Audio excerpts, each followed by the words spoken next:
कुछ ही मिनटों के ऑपरेशन में हमने 9 आतंकी अड्डों को समाप्त कर दिया, जिसमें से 2 उनके हेडक्वार्टर।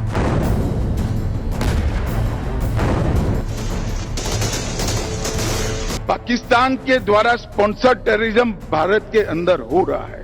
पूरी दुनिया ने देखा, पाक सेना के आला अफसर इनके कॉफिन को कंधा भी दे रहे थे और वहां नमाज पढ़ने के लिए उपस्थित। क्यों करना पड़ा ऑपरेशन सिंदूर? अमित शाह का अब तक का सबसे बड़ा खुलासा। ऑपरेशन सिंदूर के बताए एक एक राज। मैं आज ऑपरेशन सिंदूर के बैकग्राउंड की भी जरूर बात करना चाहूंगा। मित्रों, हम सभी जानते हैं कई दशकों से हमारा देश पाक प्रेरित आतंकवाद का सामना कर रहा है। सालों तक कई बड़ी बड़ी घटनाएं पाकिस्तान ने की, मगर इसका जवाब, उचित जवाब नहीं दिया गया। हम संरक्षात्मक काम करते रहे, हमारे लोगों की जान बचाने के लिए बहुत अच्छा काम हमारी पुलिस, सेना, बीएसएफ सबने किया, मगर कभी भी उचित जवाब नहीं दिया। 2014 में नरेंद्र मोदी जी प्रधानमंत्री बने, भारतीय जनता पार्टी के नेतृत्व वाली सरकार बनी और सबसे पहला बड़ा हमला उरी में हमारे जवानों पर किया। उनको जिंदा जला देने की हिमाकत की और हमने सर्जिकल स्ट्राइक कर पहली बार आतंकी ठिकानों में घुसकर आतंकवादियों को जवाब देने का काम उरी के बाद तुरंत किया। हम मानते थे कि संदेश से शायद अब सब कुछ रुक जाएगा, मगर नहीं रुका। पुलवामा में हमला हुआ, सीआरपीएफ के जवानों को आतंकी हमले में उड़ा दिया गया। भारत की सेनाओं ने एयर स्ट्राइक कर इससे उरी से कठोर जवाब देने का प्रयास किया और फिर से एक बार हमने आतंकी अड्डों को उड़ाने का काम किया। और उसके बाद पहलगांव में इंतहा ही कर दी। निर्दोष यात्रिकों को धर्म पूछकर अपने परिवार के सामने, परिवार के महिला सदस्य और बच्चों के सामने चुन चुन कर निर्ममता पूर्वक मारने का पाप पाक प्रेरित आतंकवादियों ने किया। और उस वक्त हमारे प्रधानमंत्री जी ने उनको कहा था, बिहार से कहा था कि इसका उचित जवाब दिया जाएगा और ऑपरेशन सिंदूर ये उसका जवाब है। आज पूरी दुनिया हमारी सेना की वीरता और मारक क्षमता की भूरी भूरी प्रशंसा कर रही है। और मैं आज इस मंच पर से सेना के उन वीर जवानों को, तीनों सेनाओं ने मिलकर जो पराक्रम किया है, वो सभी को समग्र राष्ट्र की ओर से मैं उनको अभिनंदन भी करना चाहता हूं और धन्यवाद भी कहना चाहता हूं कि आपने देश के स्पिरिट को वहां तक पहुंचाने का काम किया है जहां पहुंचाने की जरूरत थी। दुनिया भर में कई जगह पे आतंकी हमलों का जवाब दिया गया है, परंतु भारत ने जो जवाब दिया है वो एक प्रकार से अलग है। जब पहलगांव पर हमला हुआ, उसके बाद हमने 8 तारीख को ऑपरेशन सिंदूर लॉन्च किया। कुछ ही मिनटों के ऑपरेशन में हमने 9 आतंकी अड्डों को समाप्त कर दिया, जिसमें से 2 उनके हेडक्वार्टर थे। मगर उसमें बारीकी से समझने की यह बात है कि ना हमने पाकिस्तान के सेना के इंस्टॉलेशन को कभी तबाह किया, ना कभी एयरबेस को तबाह किया। हमने सिर्फ और सिर्फ आतंकी अड्डों को ध्वस्त करने का काम किया, जिन्होंने हमारी धरती पर गुनाह किया था। मैं फिर से एक बार कहना चाहूंगा, ना हमने सेना के हवा अड्डों को, स्थापनाओं को छुआ, ना उनके एयरबेस को छुआ।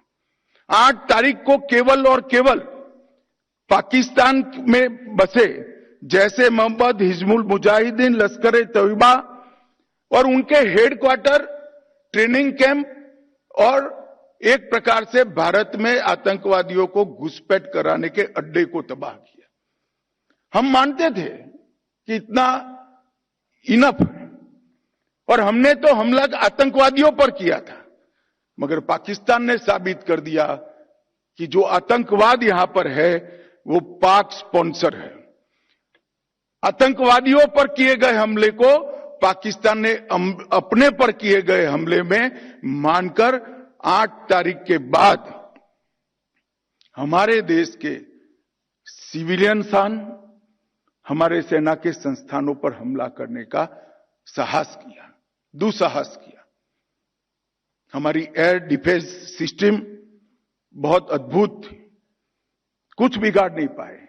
और जब पाकिस्तान की सेना ने हमारे सिविलियन स्थानों और हमारे सेना के स्थानों पर हमला किया, इसका प्रयास किया, 9 तारीख को भारतीय सेना ने उनके एयरबेस पर हमला कर एक प्रखर और कठोर जवाब देकर उनकी मारक क्षमता, हमारी मारक क्षमता का परिचय कराया और उनकी एयर डिफेंस सिस्टम को भी खोखला साबित करने का काम किया। और यहां पर भी हमने कहीं पर भी पाकिस्तान के सिविलियन स्थानों पर हमला नहीं किया था। ऑपरेशन सिंदूर और उसके बाद की घटनाओं के कारण आज पाकिस्तान पूर्णतः एक्सपोज हो चुका है कि भारत में जो टेररिज्म है वो पाक स्पॉन्सर है। पाकिस्तान के द्वारा स्पॉन्सर टेररिज्म भारत के अंदर हो रहा है, क्योंकि जब पाकिस्तान के टेरर के अड्डों पर हमला किया, जवाब पाकिस्तान की सेना ने दिया। जो उनके आतंकवादी आका मारे गए, उनका जब नमाजे जनाजा जब हो रहा था, पूरी दुनिया ने देखा पाक सेना के आला अफसर इनके कॉफिन को कंधा भी दे रहे थे और वहां नमाज पढ़ने के लिए उपस्थित भी थे। एक प्रकार से अब तक पाकिस्तान जो डिनाई कर रहा था वो आज दुनिया के सामने ऑपरेशन सिंदूर के बाद पूर्णतया एक्सपोज हो चुका है कि भारत में टेररिज्म पाक स्पॉन्सर टेररिज्म है। इसमें अब दुनिया में किसी को शंका नहीं रही है। और मैं फिर से एक बार कहना चाहता हूं कि ऑपरेशन सिंदूर अपनी भूमि पर हुए टेरर हमलों के जवाब के इतिहास में सबसे सटीक और सभी उद्देश्यों को पूर्ति करने वाला ऑपरेशन था। और इस सटीक ऑपरेशन का न केवल भारत, पूरी दुनिया के एक्सपर्ट्स भूरी भूरी प्रशंसा कर रहे हैं और हमारे सेना के जवानों की भी प्रशंसा, इनकी वीरता की प्रशंसा, इनकी मारक क्षमता की प्रशंसा और साथ में सेना के संयम की भी प्रशंसा हो रही है कि हमने केवल आतंकी अड्डों और उनके एयरबेस को ही टारगेट किया। मित्रों, 100 किलोमीटर अंदर घुसकर पहली बार हमारी सेना ने पाकिस्तान को जमीन दिखाने का पराक्रम किया है। पूरा देश सेना के जवानों पर नाज करता है, हमारे बीएसएफ के सीमा प्रहरियों पर नाज करता है। ये जब घटनाक्रम चल रहा था तब, क्योंकि युद्ध घोषित नहीं हुआ था, बीएसएफ ने भी बॉर्डर नहीं छोड़ी थी, बीएसएफ भी मोर्चे पर थी।